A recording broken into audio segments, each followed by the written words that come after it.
हाय, कैसे हैं आप लोग? I hope you are doing good and you are healthy, you are happy.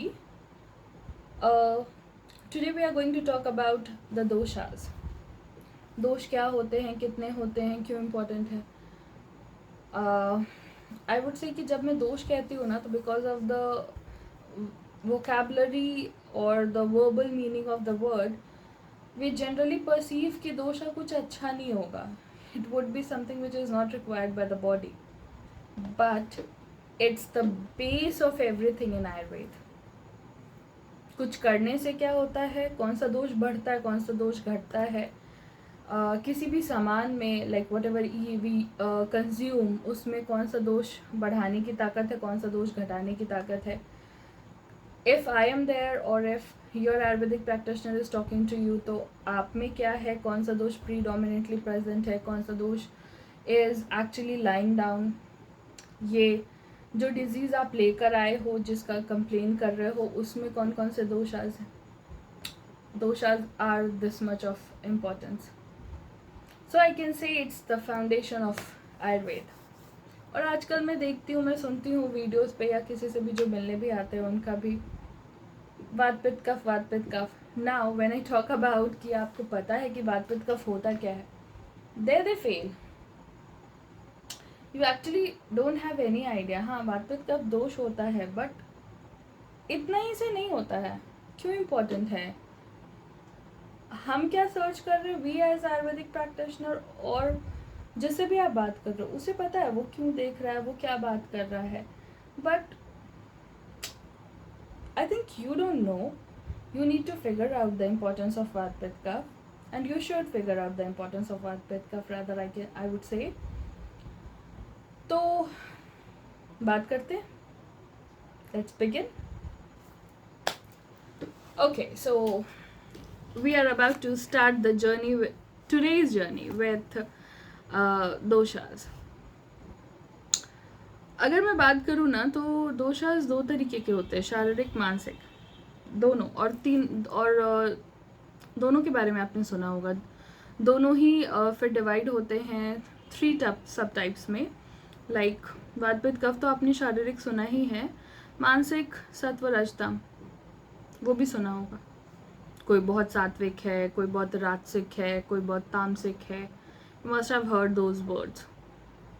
Broad idea तो आपको इसका होगा. इस sattva who is more of calm, not really attracted by those wrong deeds. He is actually involved into rightful and courageous deed.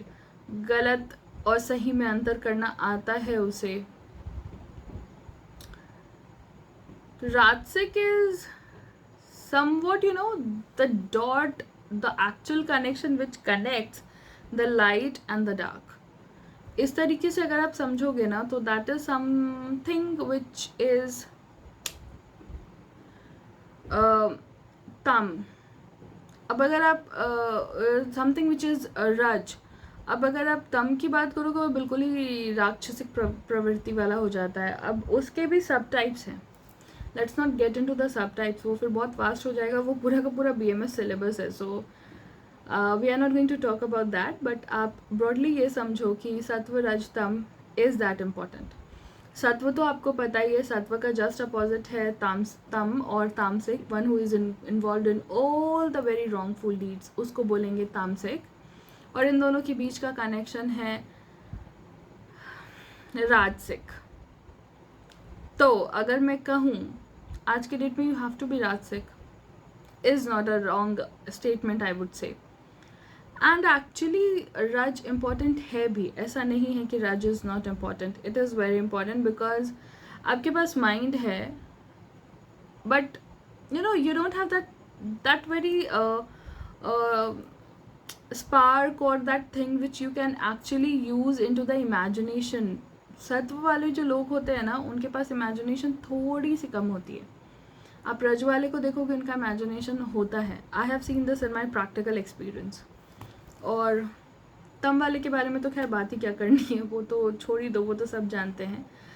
So yeah, next we are going to for sure talk about the Sharirik dosh, and that's वात पित्त कफ। पर उसके पहले हम बात तो कर रहे हैं ऑफ द सब टाइप्स, ये है क्या ये शारीरिक दोष? ना सी, शारीरिक दोष is something which is present in your body by your birth. एक बॉडी कॉम्पोजिशन, एक बॉडी टाइप आपको मिलता है जो आपको बाय बर्थ मिलता है. So I can say this is maturely controlled और depend on our parents. Like modern says that we inherit the qualities of our parents. Ayurveda भी कहता है, कहने का तरीका कुछ और है, बट सेम वे. तो फर्स्ट एंड फॉरमोस्ट थिंग जो मैंने बोला कि दोष डिपेंड करेगा हमें क्या मिलता है, this is not in our hands. जो मिल गया उस हिसाब से हमारी बॉडी टाइप है, बॉडी कॉन्स्टिट्यूशन है. अब अगर मैं इसको बात करूँ कि सपोज करो हमारे पास 100% का एक पैरामीटर है, उसमें आपके पास ए का एक सेट पैरामीटर है 75%, बी का एक सेट पैरामीटर है 25%. This is normal for me, for just for me, this parameter is normal for me. ये जो डिवीजन है ना 100% का, ये मेरे लिए नॉर्मल है. हो सकता है किसी और के लिए 60-40 में नॉर्मल होगा, हो सकता है किसी और के लिए ABC के किसी क्राइटेरिया में नॉर्मल होगा, हो सकता है किसी के लिए सिर्फ A में नॉर्मल होगा. आप परम्यूटेशन कॉम्बिनेशन लगाओ, प्रोबेबिलिटीज निकलती जाएगी. यू हैव 3 बट ब्रॉडली साथ ही निकलेगा. So 7 type of prakriti we have because of that. जो दोष है वो शेप करता है आपकी बॉडी को. Now how it's going to shape, उस हिसाब से आपका फिजिकल फॉर्म दिखेगा. Whether you are very lean and thin, whether you are lean and thin yet you have a yellow tint in your skin, the undertone is yellow, और you have a bulky appearance. एक characteristic feature मैंने बताया है, और एक parameter जिस पे कि हम वात पित्त कफ का डिफ्रेंसिएशन डिसाइड करते हैं. ऐसे बहुत सारी चीज़ें हैं. आप कैसे बात करते हो, आप कैसे बोलते हो, आप चीज़ों को कैसे समझते हो, कैसे याद करते हो, डाइजेशन कैसा है, रिएक्शन कैसा है, बहुत सारे पैरामीटर्स हैं जिस पे कि हम डिफाइन करते हैं क्या बॉडी का टाइप क्या है. सो ये तो बहुत इम्पोर्टेंस ऑफ दोषाज. पहला दोष वात होता है, दूसरा पित्त होता है, तीसरा कफ होता है. वात इज वेरी इंपॉर्टेंट बिकॉज कुछ भी मूवमेंट है, like I said in my previous video, कुछ भी मूवमेंट बॉडी के अंदर बाहर कहीं भी है, that is because of air, what Ayurveda says. तो अब अगर वो वात नॉर्मल है तो वो नॉर्मल एक्ट करेगा, लेकिन अगर वो वात ज़्यादा है तो वो it is going to cause you disease ना. वैसे भी हमारे में कहा गया है कि डिजीज़ के 3 सूत्र हैं. अगर अति हो गया तो भी प्रॉब्लम है, कम हो गया तो भी प्रॉब्लम है, और अगर कोऑर्डिनेटेड नहीं है तो भी प्रॉब्लम है. एंड इन तीनों के वजह से यू विल हैव डिजीज़, व्याधि और रोग, जो भी आप बोलो इसको. So that's why we consider vata पित्त कफ. अच्छा, उसके बाद अगर हमारे पास एक्सटर्नल कोई चीज़ है, हमें पता है कि बॉडी टाइप ये है, एक्सटर्नल कोई चीज़ है, आप अगर उस चीज़ को कंज्यूम करोगे बहुत ज़्यादा तो वो आपके उसी दोष को बढ़ाएगा, विच वी डोंट रिक्वायर. क्योंकि बढ़ने से भी प्रॉब्लम होती है, लाइक आई सेड, वो भी डिजीज़ के तरफ जाता है. And Ayurveda does works on ritu as well. दो सीजनल चेंज होते हैं, तो सीजनल चेंज को कंसिडर करोगे आप तो साल में एक बार ऐसा आता है कि कोई ना कोई ऋतु बढ़ता ही है, तो आपकी बॉडी को प्रॉब्लम होनी ही होनी है. So why to add on the different things. हम खाएंगे वो, हम करेंगे वो, जिससे कि हमें परेशानी ना हो. Okay, so I hope it make sense to you. अगर आप देखो तो इनको एक प्रॉपर स्थान भी दिया हुआ है. लाइक वो तो अब मैं नहीं बैठूंगी इसमें कि क्या क्या चीज़ और कैसे कैसे स्थान है, बट हाँ, अपर चेस्ट तक ना कफ होता है. तो आप देखो कि जब भी आपका कफ बढ़ता है तो लंग्स इन्वॉल्व होता है. अपर चेस्ट से लेकर के नेवल तक के बीच में ना वो पित्त का स्थान होता है. अगर आपको डाइजेशन की प्रॉब्लम होती है, आपको वहीं पे प्रॉब्लम होती है. और उसके नीचे जो है ना वो कफ का, वो वात का स्थान होता है. Sorry, it's cough, pitta and vata, it goes like that. So bowel movements जितने भी होते हैं उसमें वात का बहुत इंपॉर्टेंट रोल होता है. हम समझते नहीं, हमें लगता है कि डाइजेशन प्रॉब्लम है, बट उसमें वात का इन्वॉल्वमेंट होता ही होता है. अगर आपका वात का कहीं ना कुछ डिसऑर्डर है या कुछ पेन होता है तो आपको उस एरिया में फॉर श्योर कहीं ना कहीं किसी तरीके से परेशानी निकलती है. ना this is a broad distribution what I said. अब ऐसा इन डिटेल में बहुत BMS वाले पढ़ेंगे, आपको पढ़ के क्या ही करना है, या आपका डॉक्टर उसका ख्याल रखेगा क्या बढ़ रहा है, क्यों बढ़ रहा है, कैसे बढ़ रहा है. बट या लाइक मॉडर्न में होता है कि ब्लड का यहाँ पे पोजीशन होगा, हार्ट यहाँ पे होगा, लंग्स यहाँ पे होगा. हमारा भी अगर हमने किसी दोष को एक इतना इम्पोर्टेंस दिया है कि वो बॉडी को शेप अप कर रहा है, तो वी नो कि वो कहाँ रिसाइड करेगा. इट्स नॉट कि हम हवा में बात कर रहे होते. अब उसका कोरिलेशन अगर आप मॉडर्न में करके देखोगे ना, तो वो आपको दिखता है. अभी मैंने बात की फिजिकल दोष, तो फिर भी समझ में आया होगा. मेंटल दोष को अगर मैं कंसिडर करूं तो मेंटल दोष में क्यों इम्पोर्टेंट है सत्व रज तम, वो तो भाई ऐसे ही किसी को डिफाइन करने के लिए बोलते हैं. नो, आयुर्वेद का 2 प्रोटोकॉल है. It has 2 objectives. एक, the first one, to actually treat the unhealthy, जो बीमार है उसको हमें ट्रीट करना है. And the second one is जो हेल्दी है उसके हेल्थ को प्रिजर्व करना है. That is also very important ना. तो अब यहाँ पे हम डिजीज़ को समझने के लिए हमारा त्रिसूत्र ही काम करता है, या तो अति, या क्षय, या मिथ्या. इन्हीं 3 पे हम वी डिज़ाइन द संप्राप्ति और द पैथोजेनेसिस. अब आयुर्वेद क्या कहता है, दैट विदाउट योर आत्मा योर मन इज़ ऑफ नो यूज़. जब तक आत्मा और मन नहीं मिला है तब तक आपको किसी भी चीज़ की जानकारी होगी नहीं, कुछ अच्छा हो रहा है या बुरा हो रहा है. आत्मा में इट नोज कि क्या सही है क्या गलत है. उसमें सत्वरज तम समझने की ताकत है, बट उससे ज़्यादा कुछ नहीं है उसमें. अब ठीक है, उसे मन मिल गया तो उसे सोचने की ताकत आ गई, बट चीज़ें परसीव कैसे करेगा वो, अनटिल एंड अनलेस उसके पास ज्ञानेंद्रिय और सेंसेस नहीं है. यहाँ पे रोल प्ले होता है सत्वरज तम का, जो मानसिक दोष है. मानसिक दोष और शारीरिक दोष दोनों मिलेंगे, उसके बाद ही माइंड एग्जीक्यूट होगा. अब अगर मैं इसको मॉडर्न से समझूंगी तो मन और आत्मा दोनों मिल के काम करेंगे. So what ever my subconscious mind is, until and unless it's not coordinated with the conscious mind, आप कोई डिसीजन नहीं ले सकते. इसके बहुत ही ज़्यादा प्रूवन आर्टिकल्स है, यू कैन गूगल दैट. अब ये कॉन्शियस और सबकॉन्शियस माइंड दोनों काम कैसे करता है. ज्ञानेंद्रिय, that is what I said, जो 5 सेंसेस है. ज्ञानेंद्रिय वहाँ पे भी 5 है, यहाँ पे भी सेंसेस जो है 5 है. तो हमारे 5 सेंसेस के through subconscious mind, conscious mind subconscious mind को रूल करता है. अब अगर आप कॉन्शियसली देख रहे हो कुछ, सबकॉन्शियस माइंड में आप सोच रहे हो कि नहीं नहीं नहीं नहीं, कहते हैं ना कि आंखों पे भरोसा करो. तो अगर आपको पता है सबकॉन्शियस ये सही नहीं है, बट कॉन्शियसली आप वो चीज़ देख रहे हो, तब विश्वास करोगे ना. Conscious mind works in coordination with subconscious mind. Ayurveda की भाषा में आत्मा और मन एक साथ काम करते हैं, और इनको काम कौन कराता है, ज्ञानेंद्रिय और आ सेंसेस. तो इसीलिए हम सत्वरज तम को भी इम्पोर्टेंस देते हैं, क्योंकि अगर कोई इंसान सात्विक है, उसे मैं बोलूँगी कि भाई आपको 7 दिन ये नहीं खाना, वो मानेगा.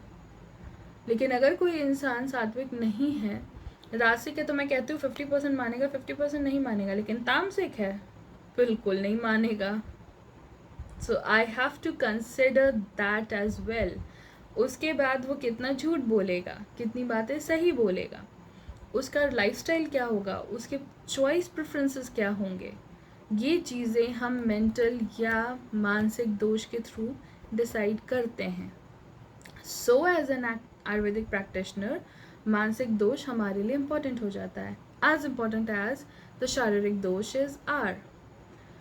शारीरिक दोष में भी वात पित्त कफ आपने सुना है. वात इज द अटमोस्ट प्रायोरिटी वाला दोष, क्योंकि वो मूवेबल है. बाकी दोनों स्टेशनरी हैं, उनको मूव कराता है वात. बाकी दोनों मूव नहीं कर सकते, उनका जहाँ पे भी प्लेस है दे आर फिक्स्ड. और मूव करने का अथॉरिटी और मूव करने का यू नो द पावर, वो सिर्फ एयर में होता है. एयर ही मूवेबल होता है. अब अगर मैं बात करूँ कि अगर दोनों अपनी अपनी जगह पे फिक्स होने वाले हैं, तो प्रॉब्लम क्या होने वाली है, बिल्कुल होने वाली है. एक यहाँ है, एक यहाँ है, इसके बीच में एयर को सर्कुलेट करना है. अगर ये बढ़ गया तो ये ब्लॉकेज क्रिएट करेगा, ऑब्स्ट्रक्शन होगा. जो बात है, इसको मूवमेंट के लिए स्पेस नहीं मिलेगा.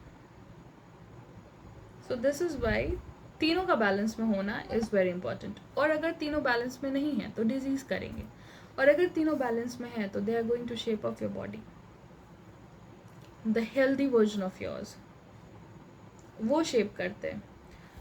तो अभी अगर मैं बात करूँ, जैसा मैंने कहा था कि वात कुछ चीज़ों से बढ़ता है, कफ कुछ चीज़ों से बढ़ता है, पित्त कुछ चीज़ों से बढ़ता है, कुछ चीज़ों से घटता भी है.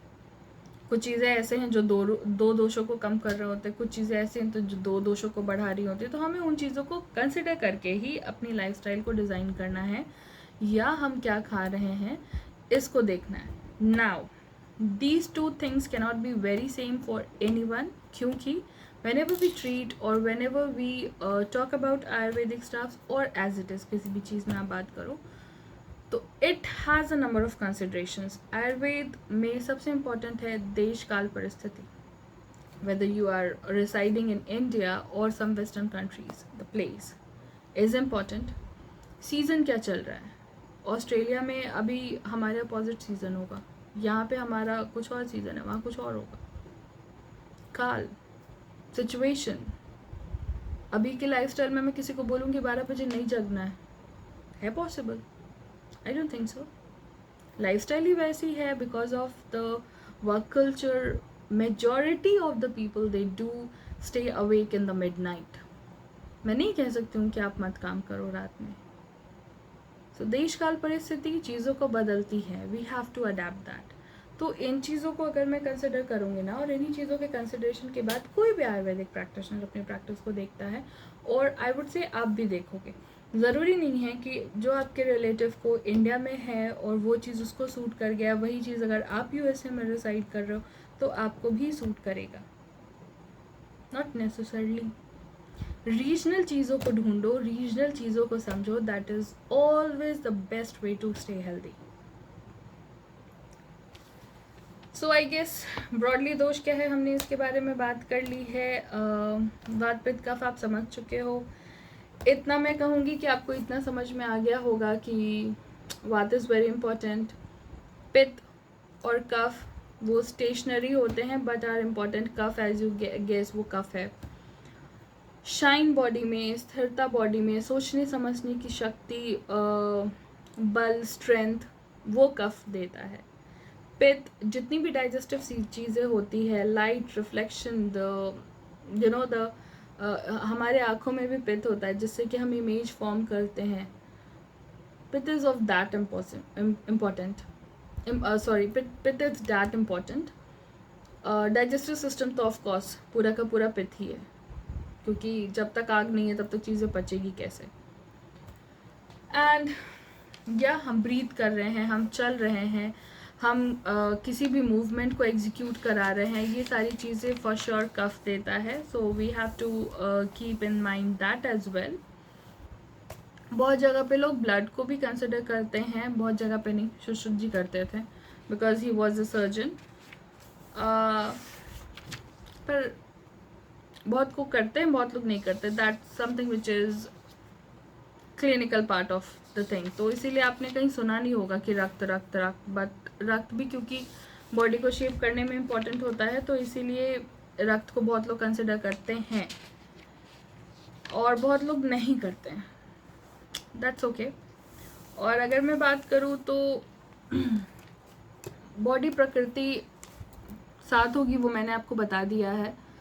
वात पित्त, वात कफ, एंड देन अगेन वात पित्त कफ. देन वही कॉम्बिनेशन आप पित्त के साथ लगाओगे, पित्त कफ एंड पित्त और वात, वही कॉम्बिनेशन कफ के साथ लगेगा.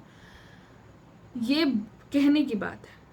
उसके बाद जैसे मैं अपनी बात करूँ, मेरे में कफ ज़्यादा है, पित्त थोड़ा कम है. वही मैं अपनी सिस्टर की बात करूँगी, उसमें यही दो दोष होंगी बट परसेंटेज चेंज हो जाता है. मैं अपने भाई की बात करूँगी, उसमें भी परसेंटेज चेंज हो जाता है. ब्रॉडली है कि कफ और पित्त ही है बट परसेंटेज चेंज हो जाता है. सो वो भी बॉडी टाइप को डिफाइन करता है. आज के लिए इतना ही. आई गेस इतना बहुत होगा. एक ब्रॉड आइडिया लग गया होगा आपको कि वात पित्त कफ क्यों इम्पोर्टेंट है, क्यों आयुर्वेदिक प्रैक्टिशनर्स इतना इम्पोर्टेंस देते हैं वात पित्त कफ को, क्या है, कैसे है. अब कैसे काम करता है ये हम नेक्स्ट वीडियो में बात करेंगे. आज के लिए इतना ही. I guess you would have known something good. थोड़ी नॉलेज में आपके एड ऑन हुआ होगा. And if it has been like so please do share and subscribe to my channel. Share this video and subscribe to my channel for videos like such. And bye bye. Take care till then.